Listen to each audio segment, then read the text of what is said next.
All right. Hello, everybody. Thank you to everyone for joining us here today.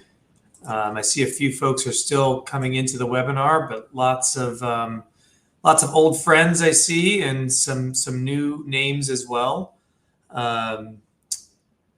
So first of all, let me just start out by saying thank you for joining us. In terms of what we're going to go over today, we have the keynote presentation that I gave at Fierce Pharma's PR and Communications Summit earlier this month. And I'm actually going to sort of preempt it a little bit by some slides from last year's keynote that served the ground, kind of like set the framework ahead of this one. So it's probably, 40, 45 minutes worth of content, and then we'll have room and time for questions if anybody wants to ask questions. And we'll take it from there. So with that, I'm going to go ahead and share slides here.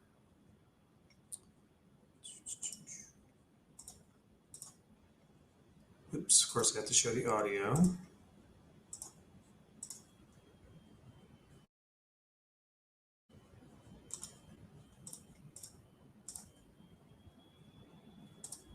Okay. And I am going to trust, because we did a tech check, that this is working properly and you can see the presentation version of the slides, and that if not, somebody on my team is going to alert me here promptly. So very quick introduction to Prompt. If you're not familiar with Prompt, we were named PR Week's Healthcare and Pharma Communications Agency of the Year, Most Outstanding Healthcare Communications Agency this year. That was our second time in the last 3 years to take home that honor. And in their write-up, they named, they called out the agency's ability to drive commercial results through communications as the reason why we were being recognized. And that's something we're going to come back to in this presentation, is sort of why that's unique, and then why it's important, and how we do that is driving those commercial results through communications, and particularly in a pharma context. A very quick snapshot of the agency. We are mid-sized, independent, a little over 200 people. We've been around for 30 years, but we do like to say that we sort of rebuilt the agency for the 2020s.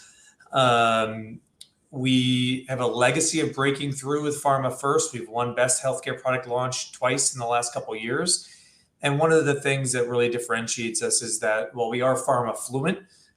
Something like 75% of our business is in pharma. The other 25% is working with, wine and whiskey and ice cream brands. And so we say we're also take inspiration from those consumer brands that we work with. And I think you'll see some of that, coming through. So I'm getting the note here that you're seeing let's try it this way. All right. So hopefully now you're seeing the presenter view. So the consumer inspiration is something that I think you'll see come through, in many ways, both in the examples and then also in the way we think about the work here today.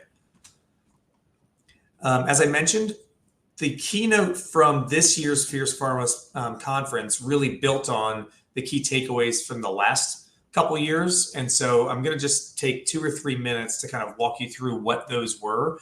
The first being that really DTC today, the most successful DTC campaigns in pharma are being led from an earned first mentality as opposed to the more traditional advertising-led mentality. And then the second being that the sort of primary objective for any pharma product today should be to get Googled, which sounds really reductive, but I'll show you the data there in just 1 second. To condense those two presentations down into 6 or 7 slides. So, first things first, pharma has been remarkably slow to catch up to the rest of the world when it comes to sort of decreasing its reliance on traditional advertising in the form in particular of television ads. It's led to this whole subgenre of people making fun of pharmaceutical ads. And I think there's 100 million views on YouTube of videos that just make fun of pharma TV ads. But you can also see that, the chart there, the top chart, you can see how consistent all the money being spent by pharma on DTC ads was, even while Everybody else was dramatically decreasing their spend there. But now in 23 and 24, we're finally kind of catching up to the rest of the world and decreasing our spend in traditional advertising and DTC, which is great. But it also means that PR communications has to evolve as well. And these are two totally separate campaigns. The one on the left was submitted for award entries last year. It's called Talk That Talk about prostate cancer. It features a retired NFL star talking about how Black men in particular are more higher risk for prostate cancer. The campaign follows a very sort of traditional PR playbook. And just by Googling it, I saw this, I was like, this has to be something that's already been done. And sure enough, 10 years prior, Know Your Stats about prostate cancer with a retired NFL football player talking about how Black men are higher risk of prostate cancer, and the tactics and the playbooks and remarkably similar 10 years apart. And so this is a little bit of a wake-up call to the PR communications industry of we can't keep doing things the same old way, especially when the advertising side of the business is also kind of finally waking up. And so this is what we call, our solution to this is what we call storymaking. Storymaking is the centerpiece of an earned first approach to DTC, which is something that, especially because the people on this call tend to be people who come from PR communications backgrounds, you probably believe in that, like philosophically embrace that. But to go a step further, what we did was we actually partnered with IQVIA. We looked at 5 different drugs in completely different therapeutic areas. And we looked at their share of category sales, and did that share go up or down quarter over quarter when they were following the approach we're talking about versus a more traditional PR approach. And the traditional PR approach was working with good agencies. These are agencies that are winning awards at every PR week event. All right, there we go. There we go. Did that? I don't know if that just did it or not. Oh, now you're seeing everything. Okay, there we go. Hopefully now you can see everything without the little bar over it. So what we found is that in 58% of the quarters where you had a good PR firm, running a playbook for these pharma brands, 58% of the quarters, they increased their share of category sales. In the quarters where they were following what we're calling an earned first approach to DTC, it was 83%. It was a remarkable difference. And the only drug where there was a real kind of deviation from the findings was a drug where they were spending 9 figures on above the line advertising. So, the point here is it works, right? This approach works. It drives commercial results through communications. And the primary endpoint of this kind of work is driving search, right? I told you it's kind of reductive, but this is looking at 50 drugs over a 7-year period, IQVIA data again, and essentially 94% of the variance in their sales month over month going up or down can be explained by people searching for the drug by name more or less month over month. So the point is not about paid search or SEM or whatever. It's all just about getting people to search for you. It's driving the behavior of people searching for you, which is something that communications really specializes in particular now that people are no longer watching an ad and then searching for it on their phone like they used to because they're just skipping the ads. This is one of the primary endpoints for us is driving people to search for the brand by name. There are, of course, some nuances in this. Really expensive drugs are less elastic. So, they're less responsive to people searching for them. And then in examples where your safety profile is not great, and doctors are going to aggressively talk patients out of a drug, that's a different kind of communications challenge. But overall, the point holds true in most cases that if you can get people to Google you, your sales are going to go up. So of course, that leads to how do you do that? And that's what the primary point of this year's keynote was at Fierce Pharma, is what we call augmented intelligence. That's the way that we refer to AI. It's not artificial intelligence. It's here to augment human creativity, human insight, and simply make it better, faster. Augmented Intelligence, how AI enables story making at the speed of the feed. So to ground us first, the current AI discourse, starts with uninspiring use cases like AI will take your notes for you during meetings. Then it swings all the way to the other direction with like, we're only gonna have to work 5 hours a week, like AI is gonna solve all the world's problems, with a healthy dose of fear mongering in the middle, like AI is gonna take our jobs. And then you get these big, bold, like WPP is going to invest $318 million in AI every year, which is kind of it's a little bit comical on the face, like why 318? Why not 320? But it's also in our minds missing the point, which is, in particular in the agency business, we are here to be a service provider. We're not here to be a software company. And so we're not actually saying that you need to invest to build out this grandiose AI system. We're saying that frontline employees, people that are doing the work every single day, working with clients, monitoring news, pitching media, creating videos, engaging in social feeds, briefing influencers, they need to know how to use AI on a daily basis in the regular work we're already doing to accelerate insights, to get alignment, to remove friction from things like content production, and sure, to automate some simple tasks. And there's lots of different ways we do this, but instead of going through all the bullets, I'm going to show you some examples here in the next 10 minutes or so.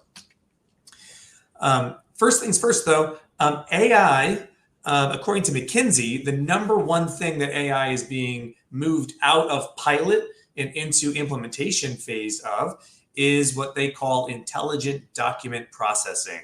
Now, this is probably not the sexiest reference you've heard of AI in the last year or two, intelligent document processing, but it is the number one way that big companies are starting to move AI out of piloting and into deployment. And it actually really matters in healthcare because document processing is big business in healthcare, right? So healthcare in the PR and communications industry, healthcare occupies roughly twice its share of the economy as its share of PR comms. So it's about 17% of the economy. It's 35% of the PR communications industry. And document processing is really the delta, excuse me, because we do so much planning and replanning. There's so much messaging. There's all the milestones in the data, the FAQs, the background, there's standby statements, all the regulatory work and compliance. All that stuff generates a lot of documents. And a lot of that is going to be automatable. A lot of that is going to be stuff that we don't have to do anymore. So on the one hand, maybe that's a little bit fear-mongery. On the other hand, in my mind, it should be inspirational because when I look at the way the work is done in this 65%, so when we as an agency are working with a wine or a whiskey brand, for example, we get to do a lot of stuff that's not document processing, right? We get to do a lot more inspirational work, produce a lot more stuff that gets put out into the world that people are engaging with in feeds, and that you're sitting around a dinner table and people are talking about it. And that's inspirational. And we should all be excited about being able to do less document processing. But it does mean that we need to actually master these tools because of this. If you're not familiar with this curmudgeon here, this is Scott Galloway. He's a very well-known NYU marketing professor. And he's best known in this discourse for saying AI is not going to take your job. Somebody using AI will. And so that sort of reinforces our whole premise here of it's not about building a giant AI system. It is about making sure that you personally are starting to use the AI tools, and how are you doing that? The people in your teams, how are they doing that, et cetera. So that leads to our premise for Prompt.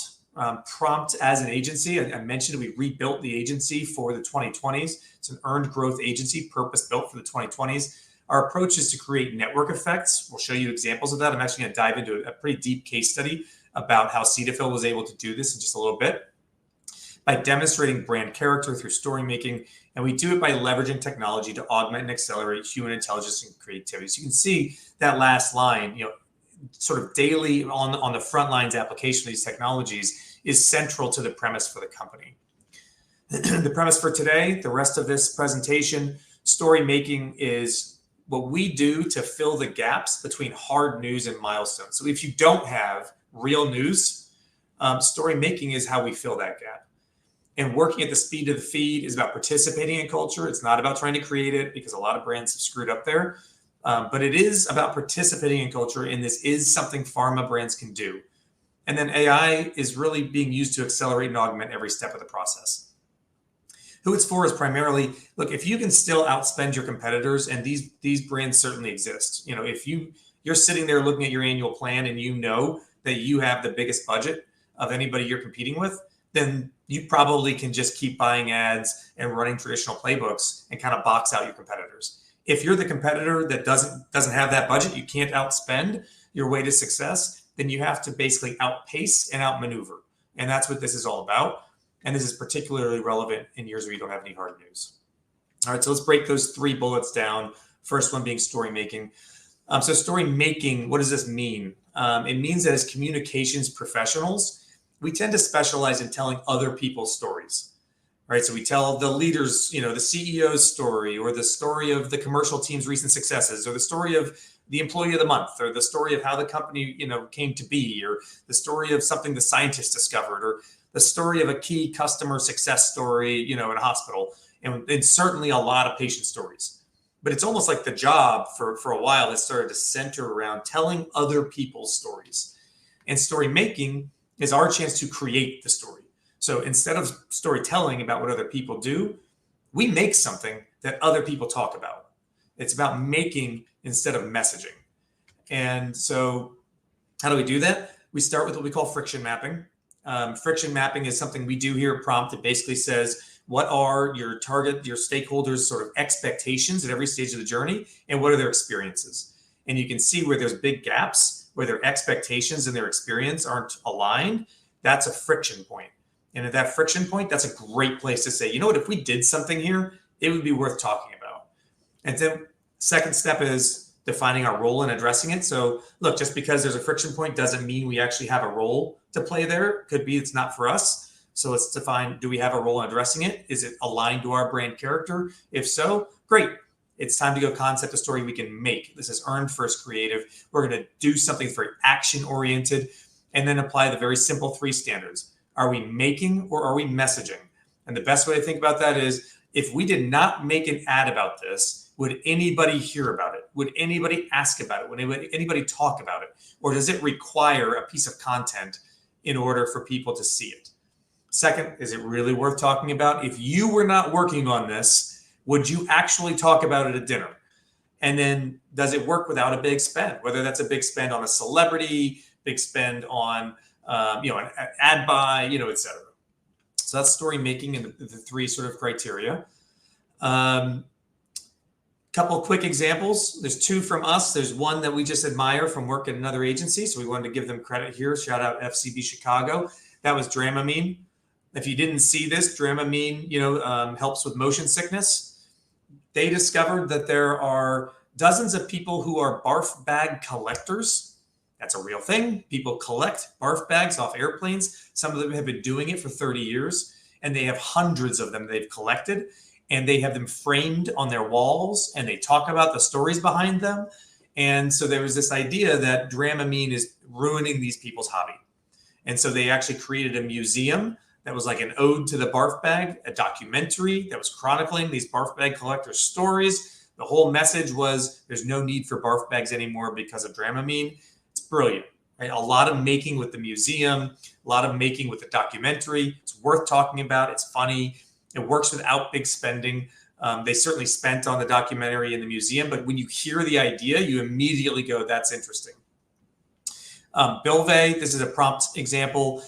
This was about a rare liver disease for kids. And these kids they're one of the side effects is they will scratch their skin so much that they'll actually start to peel it off, and they don't really understand what they're going through.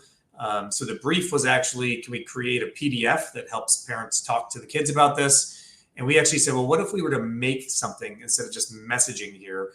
And we're going to actually work with generative AI and actually work with a team of generative AI artists. We're going to train an AI platform on the clinicals for this product so that it understands what's happening with the actual disease. And then we're going to produce a storybook that explains this through the eyes of a child who lives with this disease. The whole thing was done in 4 weeks.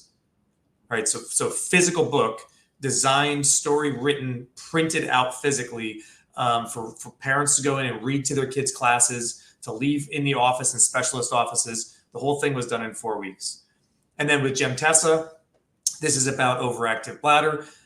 One of the main friction points here is about travel. These patients are terrified of being away from a bathroom.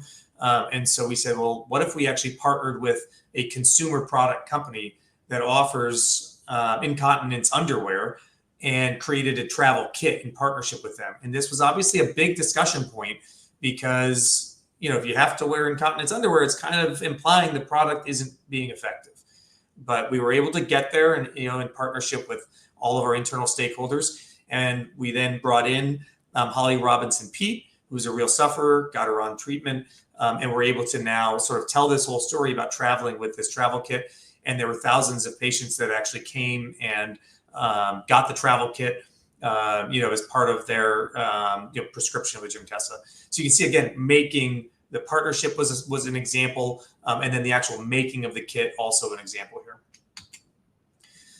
By the way, their head of marketing for that product gave a great presentation at the DTC conference earlier this year, where she highlighted the role that this Storymaking campaign played in accelerating both sales growth as well as traffic to the website. And it became the #1 traffic driver to their website, beyond their DTC ads. Okay, so that was Storymaking section 1. Section 2 here, speed of the feed. So what does speed of the feed really mean in pharma? For us, it's about participating in culture. You're never going to be Nike. You're never going to be Wendy's. Real-time marketing, it is possible in pharma. We've done it, in war rooms and those kinds of things. But the amount of time and resource it requires to get it set up and to actually execute it is honestly just usually not worth the results that it generates. So it's not really about real time. It is about participating in culture, though. And culture tends to move in much longer and more predictable cycles than people think. There are going to be high impact moments. There's going to be major anniversaries or premieres or award shows or championships, fashion weeks, remembrances, galas, etc. These things a year in advance or 6 months in advance, etc. It gives you enough time that you can actually, predict when do you want to participate in culture. And that for us is moving the speed of the feed in pharma. It's something we call culture questing. These are 3 different OTC examples that we're proud of. Obviously, some of this, it's easier to get it done in OTC, but it is certainly possible in RX. I would just say that the OTC examples are a little bit sexier. So, that's why we use them in presentations. I'm going to show you the first example here is kind of the most recent. And then I'll feature the third example is sort of everybody's favorite. And we'll keep going. So the first example there, this is for Unisom, which is a sleep aid. 6 months before this year's Met Gala, they announced the theme for the Met Gala would be Sleeping Beauties. So, of course, there's a cultural relevance there. So what do? We said, all right, let's partner with Christian Siriano, who's a famous designer that designs typically gowns for people who are going to the Met Gala. And then we're going to actually design these gowns are going to be sleep inspired, right? So they have like pillows and, like sleep masks and things like that. And then we're going to have a whole bunch of influencers and models who would typically be going to the Met Gala. They're going to get all dressed up. They're going to actually walk towards the Met Gala in New York City. And then instead of going to the Met Gala, they're going to go to sleep. And the whole point was, sometimes instead of going out for the biggest night, for fashion's biggest night, sometimes it's even better to just get a great night's sleep. This was just perfectly timed in the cultural zeitgeist for a brand that just would never have been there otherwise. And then the third example here from Aspirin, this was timed with the return of Broadway. So the brief here is for heart attack survivors. They want heart attack survivors to take an aspirin a day. And our insight was that after you suffer a heart attack, the actual rhythm of your heartbeat changes. And we said, well, there's an interesting musical connection here with that rhythm. Let's actually work with a heart attack survivor, record the sound of his heartbeat, his new heartbeat after his heart attack, and then write an original song set to that beat. Leslie Odom Jr., star of Hamilton, right as Broadway's coming back, work with his father-in-law, who's a heart attack survivor, record his heartbeat. Leslie and his wife co-write, co-sing a song set to his father-in-law's heartbeat and gift it to him, and then full 360 campaign around that. So again, you can see how these are very action-oriented, a lot of making that goes into this, and right on the cusp of culture right at the cultural moment. Okay, so AI, like what is the role of AI in enabling these things? How does AI enable story making at the speed of the feed? First things first, it's about this idea of friction mapping. It's something that if you were to do a patient journey, which all of us have done throughout our career, you're looking at what, 6 weeks, 12 weeks sometimes to do a proper patient journey, and the outcome ends up looking pretty similar. For this, deploying AI, pointing it at what are people searching for, what are they talking about, you would be shocked at how similar the actual experience journey ends up being to something that would have instead taken you an extra 3 months. And then layering on the expectations, which is really the role of communications, is managing, resetting, and setting those expectations, can all be done now in a matter of 2 weeks instead of 12 weeks. And it gives you really rich insights. Similar to social listening, anybody that's doing social listening the way that it used to be done, where you're reading and like coding, AI can basically automate that 90% faster. You point it at the conversation and ask it to sort of summarize for us what are the key trends, what are the key topics, bucket it out, and now the team can spend a lot more time actually gleaning insights and what does it mean instead of the actual act of data collection, cleaning, etc. We can also get much more predictive now. This is saying, okay, like once we've been working on a product, for example, for a year or two, we can now start to forecast out and say, look, if you were to invest, let's say you're investing $1 million of spend, this is what we can predict for the actual results of that spend over the course of 2025. If you were to go to 2 million, this is what you can predict, right? If you go down to 500,000, this is what you can predict. Because the AI tools now have enough data set to work off of that they can now get really, really strong at predicting some of these outcomes. Creative alignment. This is about pre-production creative alignment. So here's an example. This is a TV commercial. We do ads, despite the fact that I wrote a whole book about how ads suck. We do make ads. So this is a TV commercial that we made for Dr. Scholl's. It's live on air, 15-second spot. The team is about to fly down to Uruguay to shoot, and the client has a conflict come up personally and unexpectedly can't go. So we use AI to say, we're going to align on every frame of what we're shooting because it has to be frictionless, right? When we get back, we can't have to reshoot anything. We can't have any missed expectations from the client about what this was going to look like. The whole thing, AI just brings it together and you know exactly what you're going to be looking at when the video is finally produced. Content IQ. So, all right, once you've got a hero video, now we need to sort of spread content across all of our different channels. Content IQ is the kind of thing we've been doing for years where we'll look at like what are the influencers posting about and break it down into the buckets of different types of content and which content is performing better than others. That used to take us, let's say, 40 hours. So like a full analyst working for a full week. This is an example here for Dulcolax for doing this work for gut health. And the whole thing was done in less than 4 hours, right? So accelerating those insights so the team can spend more time actually working on the content plan. Creative alignment with your influencers. So we talked about pre-production, internal pre-production alignment, like with MLR, things like that.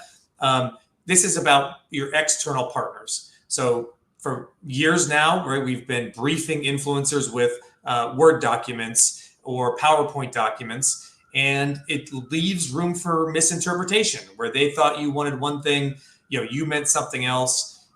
Instead, we use AI now for a visual brief to the influencers. These are real examples. You can see them actually on the Aleve Instagram channel in addition to on the influencers pages. But you can see on the left there, this is the visual brief from that we used AI to generate. Here's the real post. It is as like spot on as it can get. So think about walking your med legal reg team who might already be struggling with influencer as an idea and showing them like, guys, this is exactly what it's going to look like, right? So it just takes the friction out of the process with them and then with the influencer as well. There's no complications. There's no reshooting, right? Everybody's on the same page.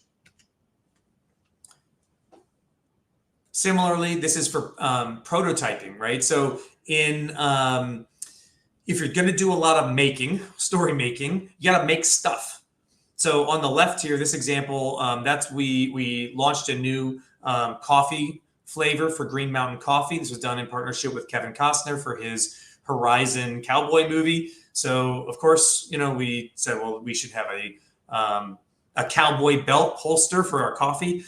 That's an interesting little story making idea. AI prototypes it at the top there. And then there's the real life execution once it's been made at the bottom. Again, like the production partner you're working with knows exactly what you're expecting. In the middle, that's the Cedar Grill. I think this contest is closed now, but if they may still be available.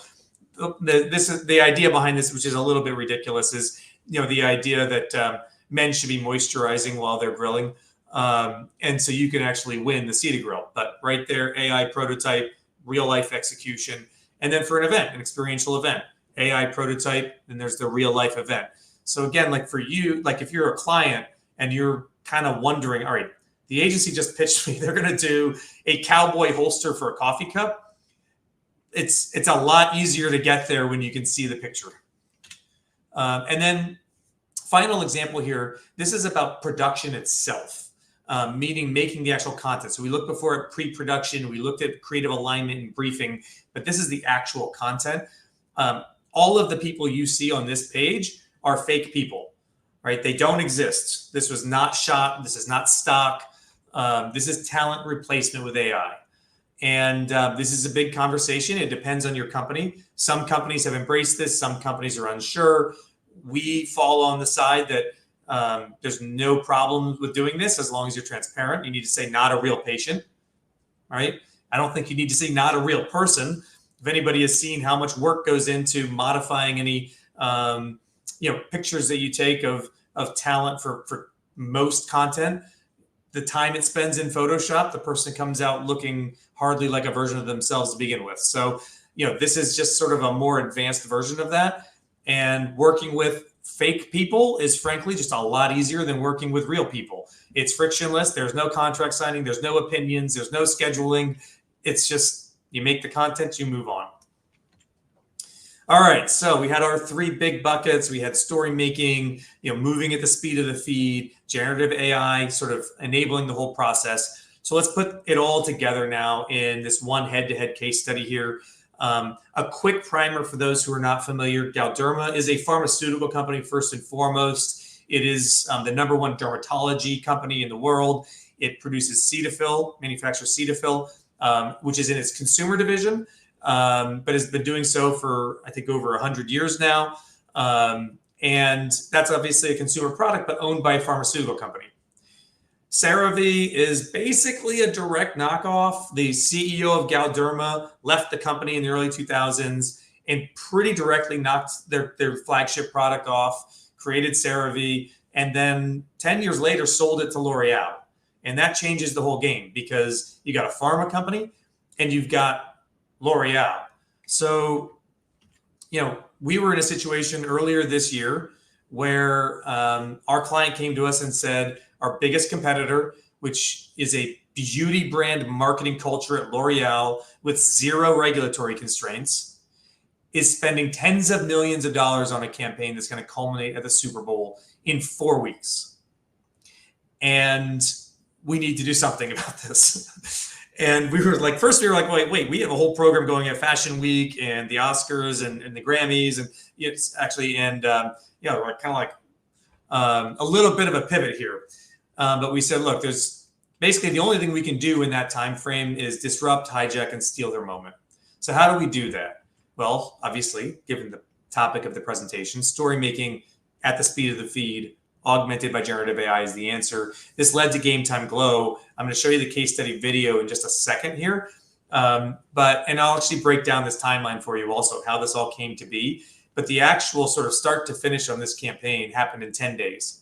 So as a proof point of what deploying technology, in support of a story making campaign with speed of the feed, sort of cultural relevance as your inspiration, or the proverbial gun to your head, I suppose.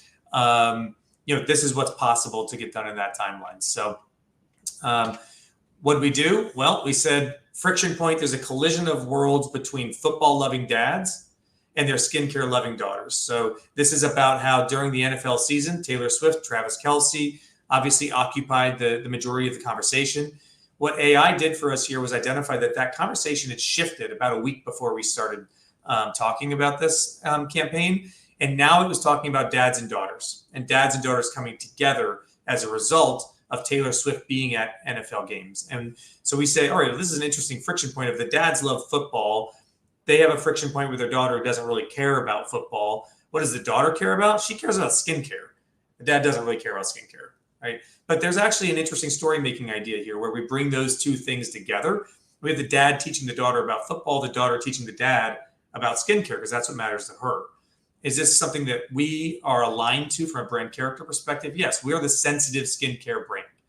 And then, of course, the only way to get this done in 10 minutes, or 10 minutes, it felt like, in 10 days, was to accelerate and augment with AI. So let's go ahead, and I'm going to show you the case study video now, and then we'll break down how it came to be. Taylor Swift.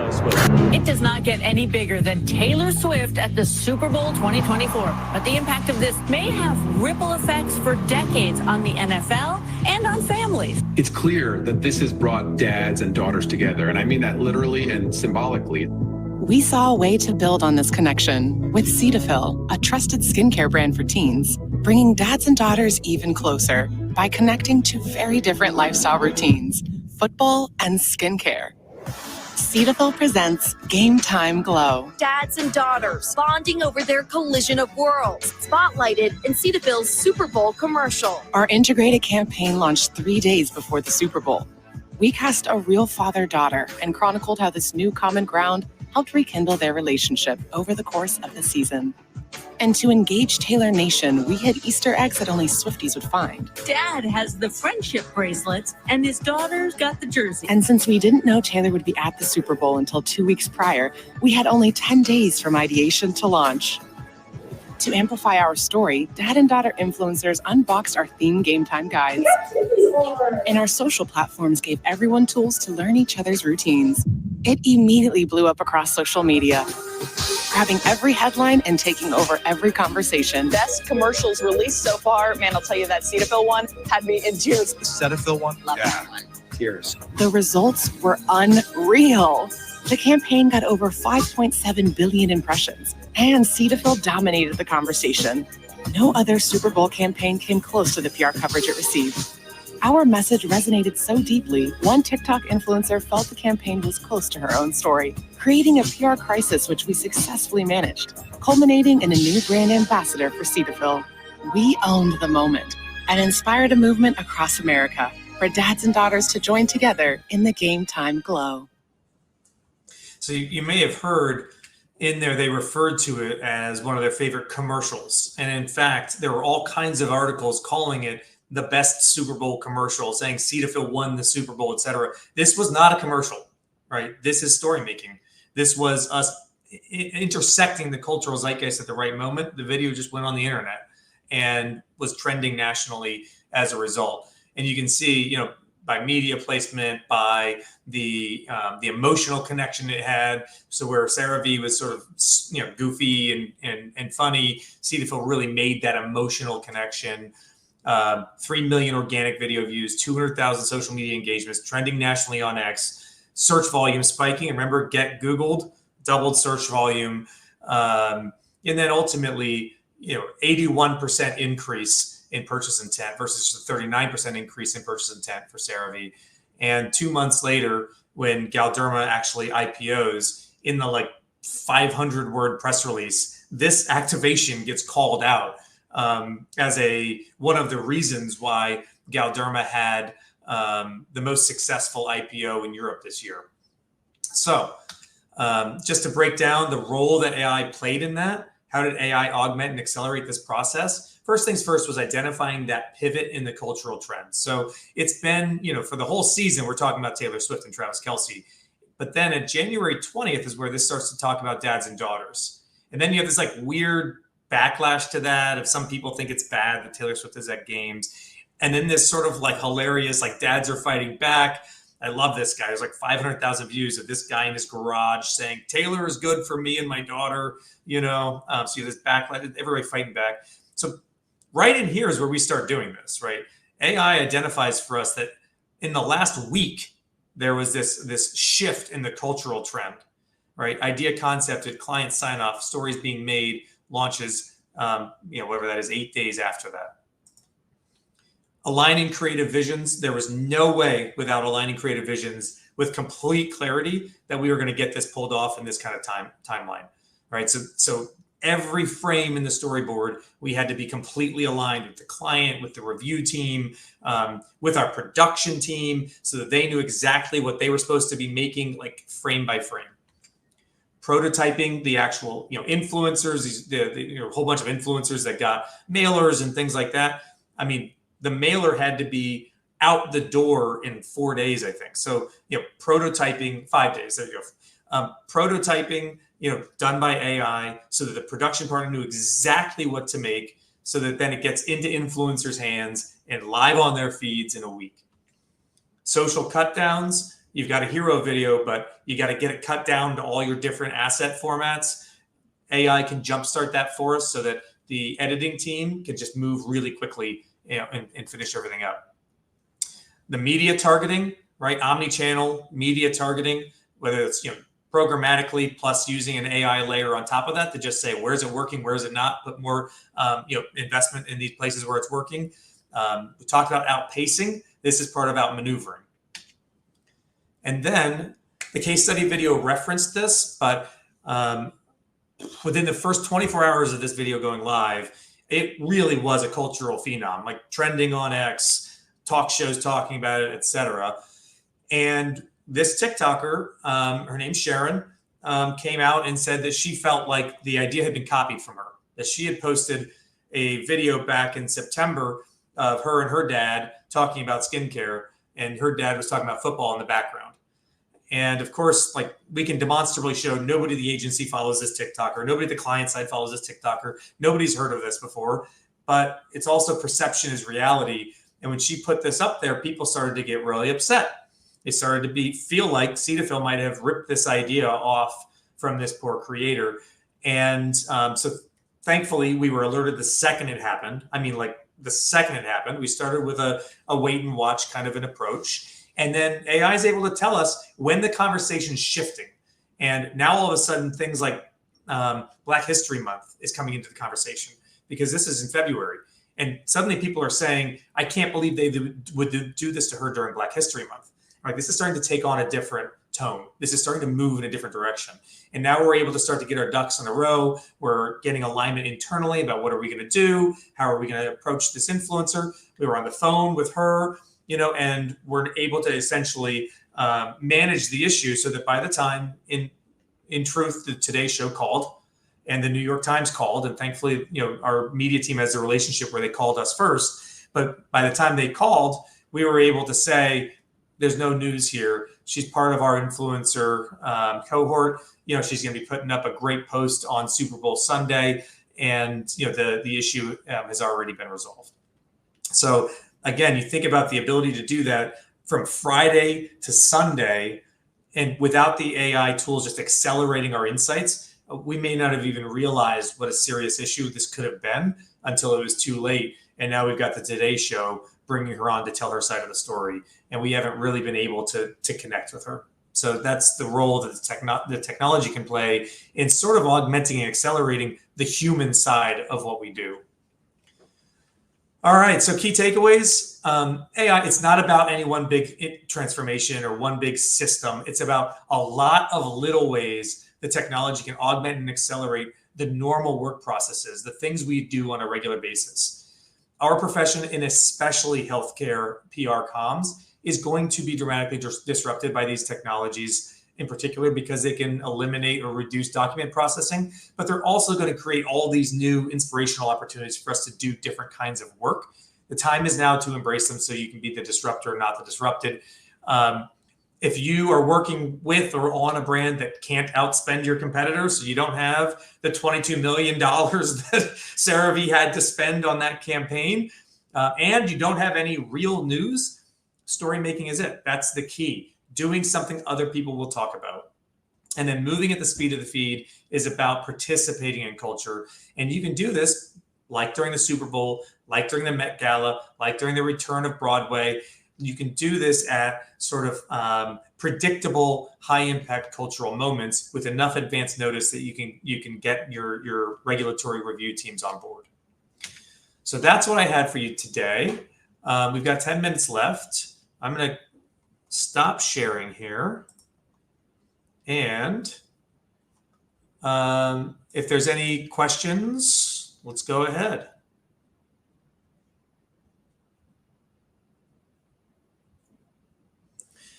What are some ethical considerations we should keep in mind when using AI in the storytelling process, especially regarding issues like authenticity and bias? Authenticity is always going to be like a central theme, right? Authenticity, but telling an authentic story doesn't necessarily mean that you have to be telling a real individual story. You can say this story is representative of a group of people who are having this experience. You can't say like this fake person is having that experience, but I think you can say this is an experience that's being had by many people. And whether you then choose to go have a photo shoot with a person that represents that group or just work with AI to make a photo that represents that group, it's not that big of a difference. The leap from photoshopping the heck out of a photo to AIing the heck out of a photo is just not that big of a leap. And I've never seen an ad or a piece of content that was put out by a brand that said made with Photoshop on it as a disclaimer. It's just the normal course of business. So the couple of guardrails that I would put in place, and we do put in place, relate more to name, image, likeness. So, you can't use AI to generate an image that looks has like an uncanny resemblance to Taylor Swift. At that point, you've crossed clear ethical and legal and copyright, boundaries. So, it needs to be, ethical in that way. But short of that, I don't think there's any major concerns there. Do your clients have any concerns about using non-copyrightable assets in their campaigns? Do they have concerns? It depends on the client. Some of them are absolutely concerned about it. Others say, this isn't a big deal to us. We can move faster. And, we think that it complies with our existing, regulatory protocols. It does depend on the client. So I think it also depends on the usage, what you're doing with those assets. In some cases, you might want to just actually lean into it and say, made with AI, which, like I said, I don't think you need to. But in some cases, you can lean into it if your regulatory team is having a hang up. Just say, this image was made with AI. Otherwise, we haven't had any. I think the non-copyrightable thing is going to be something that's either asked and answered already, based on the use of stock, imagery and videography. But then the AI layer is the thing that you got to sort through with your regulatory team. How can pharma brands plan ahead to participate in culture and be compliant with MLR? I would recommend just creating a cultural calendar. It's something we maintain as an agency. And if you decide that culture questing should be part of your plan for the year, just something we encourage brands to sort of commit to up front, then you look at a culture calendar and say, oh, look, there's the 25th anniversary of XYZ is coming up, and there's the Olympics happening. And, there's all these other things that are going to be happening next year. Which of them align with our brand character? Which of them might be a place where it makes sense for us to participate in culture as a brand? And you can use that. To me, is just like the regular work. You can use AI to basically predict, is it going to be bigger or smaller next year? Do you think that what do you think are going to be the trends that matter? The way we actually got there around the Super Bowl campaign was, it wasn't asking AI, like, what are all the trends about the world or sensitive skincare or dads and daughters even. It was Super Bowl. It was focusing it in, and we're saying, we want to know the trends around Super Bowl. And now you've gotten down specific enough, that AI can actually be really sort of smart. So, looking at a cultural calendar and saying, well, this is the moment in time that we think we might be able to do something, then you can deploy the technology against what are the trends that are probably going to be most important at that moment in time. And you get everybody aligned ahead of time, to what you're going to be doing there.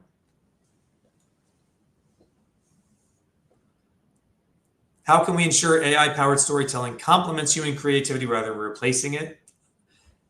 Stay ahead of it, right? I mean, I think this is where everything's going. It's like, back in the day, people used to hand paint advertisements, posters. They drew them by hand, and then we had design software, and then Photoshop blew it out of the water. And like, this is just the next iteration of that. Human creativity is still it's the central, it's the center of it all. This is just a tool that's going to make, honestly, it's going to make it so we have to make more stuff faster and better, because it's easier for everybody else to make more stuff faster and better. Just like Photoshop, just like the internet, all accelerated and expanded all the places that we could put content. This is going to put it all on steroids. So, it's just about making more now and making it faster. I don't think the human creativity loses its role in that in any way. It just has new tools.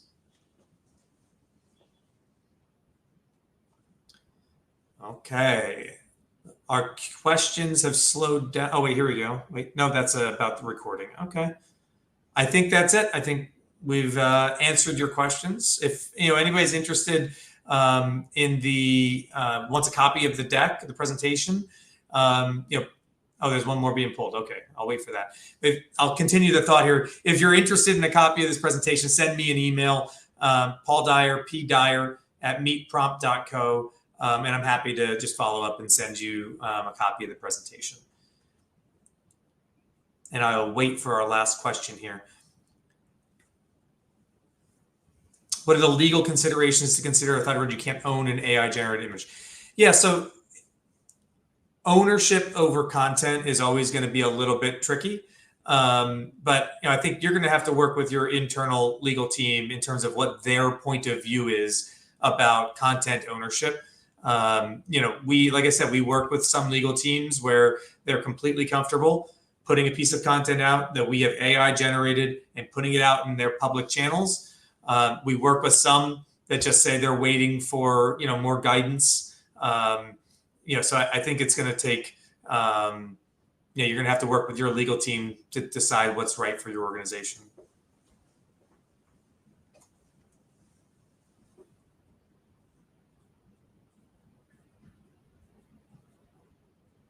All right.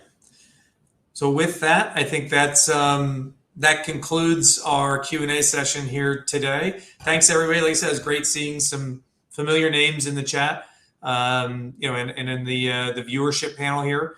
I hope everybody got a little bit out of this, and looking forward to hearing any feedback you might have. Enjoy the rest of your week.